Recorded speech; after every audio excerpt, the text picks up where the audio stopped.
Meu nome é Leandro Guimarães de Oliveira, eu sou advogado e o meu trabalho é colocar o sistema de holding da família, o sistema de holding familiar, à sua disposição e à disposição da sua família para evitar que os seus filhos sejam rebaixados de classe social no dia que tiverem de enfrentar o pesadelo do inventário. Eu não estou me referindo sobre brigas, etc., mas sim o quão caro e quão custoso é esse processo e todas as despesas que isso envolve. E aí eu me refiro em relação aos tributos, ao custo em si de despesas processuais ou despesas em tabelionato e, inclusive, do próprio profissional da advocacia contratado, que é quem tem que conduzir esse processo. O que eu tenho visto é que as pessoas acham que sabem quanto isso pode ser caro, mas a verdade é que elas não sabem. E o meu objetivo aqui é transmitir para você o tamanho dessa fatura, como isso pode funcionar com um sistema de holding familiar que pode ajudar os seus filhos e o que se pode fazer para colocar esse sistema à sua disposição. E o meu objetivo, para ficar mais claro, então, é fazer isso através de uma planilha. Eu vou dividir a minha tela com vocês para que possa isso ficar mais claro, para se ter uma ideia das contas que envolvem o inventário. Nesse exemplo que eu estou trazendo aqui, eu vou tratar de uma pessoa que tem apenas um bem imóvel e que esse bem imóvel tem um valor de R$1 milhão. Um apartamento, por exemplo, uma casa. Se o seu patrimônio é a metade disso, ou se o seu patrimônio é 5 ou 10 vezes isso, você simplesmente vai aplicar esse multiplicador para ter uma ideia de que valor aproximado também eu estou falando. Então, para ficar mais claro, eu vou discriminar os valores de um bem imóvel que vale R$1 milhão, mas que foi adquirido a um custo de R$300 mil. Então, vamos lá. Compartilhando aqui a tela. Bom, dentro do sistema de inventário, para esse bem que vale R$1 milhão e que foi adquirido a um custo de R$300 mil, considerando que é um inventário na via administrativa, considerando que é um inventário de uma só pessoa, portanto, não tem briga, não tem discussão com outros herdeiros, meera e tudo mais, o custo estimado para que seja feito em tabelionato só de custos de tabelionato de notas gira em torno, ao redor de 0,5% da avaliação desse bem. Então, nesse exemplo que eu estou trazendo, estamos falando de mais ou menos R$5 mil só de despesa cartorária. Pois bem, existem outras rubricas que estão aqui na planilha e que depois vão se justificar, mas, por exemplo, se tratando de um imóvel, não há despesa de junta comercial, também não há despesa de TBI, há um custo aproximado com certidões que vai se gastar para concluir e proceder nesse inventário em torno de R$2 mil. Depois disso, pronta essa escritura de adjudicação, por ser só um herdeiro, se fosse mais de um, seria uma escritura de partilha. Há uma despesa no registro de imóveis, que é o que vai fazer com que essa propriedade seja transmitida ao herdeiro. O custo do cartório do registro de imóveis também é de aproximadamente 0,5%. Então, nesse exemplo que eu estou trazendo aqui, é de aproximadamente também R$5 mil. E incide ainda o chamado imposto da morte. O imposto da morte é um imposto que vai se pagar para que se transmita a herança para esse herdeiro do nosso exemplo aqui. Aqui no estado do Rio Grande do Sul, que eu trouxe como exemplo, que é uma média mais ou menos do que existe no Brasil, esse imposto para esse exemplo que a gente está tratando aqui, esse imposto é de 4%. Então, 4% sobre o valor de mercado, o valor atualizado desse bem de R$1 milhão, é R$40 mil de imposto. E que despesa ainda se tem nesse inventário? Ainda tem o custo do profissional da advocacia, o custo do advogado, que vai conduzir esse processo. Trazendo esse exemplo, se fosse aqui no meu escritório, isso geraria uma cobrança de honorários, né, desse cliente de 6%. Então, estamos falando de uma despesa adicional de R$60 mil. Não tem contador assistente, né, que também, como eu já falei, vai se justificar quando a gente comparar com outro sistema para solucionar esse caso. E a gente chega a um valor desse exemplo aqui de aproximadamente R$112 mil. E aí que vem uma questão extremamente comum e que se vê no dia a dia. Dificilmente, famílias que têm um único imóvel adquirido a R$300 mil, ou 400, ou 200, que seja, né, mas que valem por causa do boom imobiliário, tem um valor de mercado de R$1 milhão, dificilmente tem à disposição esse montante de 112 mil ou 120 mil reais, dependendo aqui, né, porque os custos, por exemplo, do profissional de advocacia podem variar, podem ser maiores, tá? Eu dei um exemplo aqui do meu escritório. E o que geralmente ocorre nessas situações? Esse herdeiro, ele tem que vender o imóvel para poder custear o próprio inventário. Claro que quem vai comprar um imóvel que está sendo inventariado é o tipo de comprador, um investidor, né? A pessoa que vai tratar isso como um negócio. Se ela vai tratar como um negócio, evidentemente que ela não vai querer pagar o valor de mercado. Ela vai querer pagar esse valor com um deságio. E a prática também tem nos ensinado, tem nos mostrado que isso gira ao redor de 20% de deságio com relação ao valor de mercado do bem. Porque aquela pessoa que quer vender não consegue concluir esse processo, não consegue colocar a mão no dinheiro se não finalizar o inventário, e o investidor, para adiantar algum valor, quer obter naturalmente alguma vantagem. Então, por baixo, tranquilamente se pode falar em 20%. Chegando nesse valor, chegando nesse deságio, a gente não se tem mais o valor do imóvel, não se trabalha mais com R$1 milhão. Então, já está trabalhando num valor de R$800 mil, né, que vai já gerar uma perda considerável no patrimônio daquele herdeiro. Mas o que mais incide? Esse processo de inventário, com essa venda antes da conclusão, ou antes de passar para o nome do herdeiro, vai gerar ainda um ganho de capital, certo? O que é o ganho de capital? É a diferença entre o custo de venda, o valor de venda, e o custo de aquisição do bem.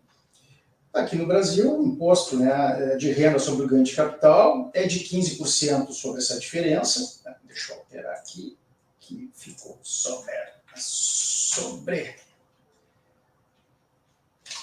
essa diferença.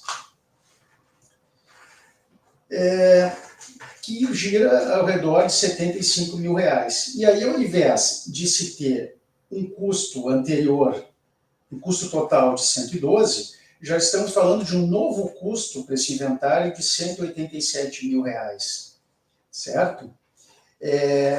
Conclusão disso, o saldo no bolso do seu filho, ou no bolso dessa pessoa que veio a falecer, já não é de R$1 milhão, mas sim de R$613 mil.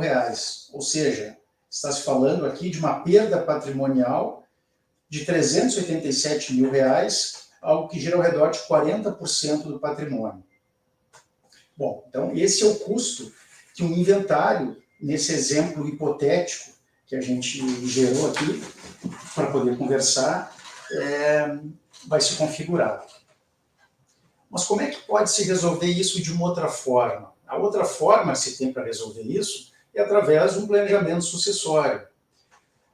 A proposta que eu tenho, que falei aqui no início desse vídeo, é se fazer isso através de um sistema de holding familiar. Tá? Então, para se ter uma ideia, eu vou trazer agora o outro lado da tabela para que a gente possa comparar como é que funciona isso dentro de um sistema de holding familiar. Eu coloquei aqui um sistema de holding familiar comum, porque isso aí pode se fazer de uma forma mais complexa, e até mais efetiva do que eu vou apresentar aqui. Mas isso é um modelo básico que a gente tem como ter uma ideia bem real de como o sistema de holding pode ser benéfico para as famílias. Então, vamos pegar esse mesmo imóvel, que tem um valor de mercado de R$1 milhão e que foi adquirido a um custo de R$300 mil. Qual é o grande diferencial aqui nos dois sistemas? O sistema, esse tradicional sucessório, que está lá previsto no Código Civil, que é de inventário, ou de fazer através do sistema de holding familiar. Um dos grandes diferenciais é que o sistema de holding familiar, a base de cálculo dele, a base de cálculo para a incidência de todas essas despesas que se comentou antes, é o custo de aquisição do imóvel. Então, ao invés da gente partir de um custo, por exemplo, de percentual sobre R$1 milhão, agora ele passa a incidir sobre os R$300 mil. A primeira rubrica que a gente trabalhou era de cartório de notas. Como um processo, num sistema constituído e construído que não envolve o tabelionato, não tem custo de tabelionato de notas. Aqui, ele é zero, certo? Por outro lado, como a forma de institucionalização do patrimônio se dá através de uma empresa, existe um custo de junta comercial, que nesse exemplo aqui, um exemplo comum aqui que eu estou trazendo, ele gira ao redor de R$ 1.200. Por quê? Porque são um número de alterações que vai se fazer, de constituição e alterações que vai se fazer junto, na junta comercial, e que o custo estimado é de R$ 1.200. Também não tem a possibilidade de isenção do imposto de transmissão, o ITBI, certo? Não temos também, vamos voltar para cá, custos com certidões, certo? Existe, sim, o custo do cartório de registro de imóveis, porque depois de concluído esse processo na junta comercial, é necessário averbar nas matrículas essa nova propriedade, só que, diferentemente do inventário, que a base de cálculo era R$1 milhão, esse 0,5% vai incidir sobre os R$300 mil, então a gente vai ter uma despesa de aproximadamente R$ 1.500, que já é consideravelmente menor do que utilizando uma base de cálculo de R$1 milhão, como é feito no processo de inventário. Tá? E mais, custo do profissional de advocacia. A gente tem visto que, preliminarmente, as pessoas imaginam, mas isso vai sair muito caro, vão me cobrar horrores, um advogado para fazer tudo isso. E é justamente o contrário. Por quê? Porque como está se tratando de um processo com pessoas vivas, o planejamento, ele vem previamente ao falecimento, isso faz com que a clientela do advogado ela seja infinitamente maior do que aqueles que acabam procurando profissional, os familiares, depois do falecimento. Isso faz também, pelo tipo de processo administrativo, que seja bastante mais célere, muito mais célere que um processo de inventário, ainda que o inventário seja feito em tabelionato. Isso, por exemplo, nessa situação que eu trouxe aqui, esse custo desse processo, desse profissional de advocacia, no meu escritório, essa situação, custaria para essa família, ou para esse herdeiro, ao redor de R$20 mil. Um terço, praticamente, do que sairia despesa, também no meu escritório, de um processo de inventário.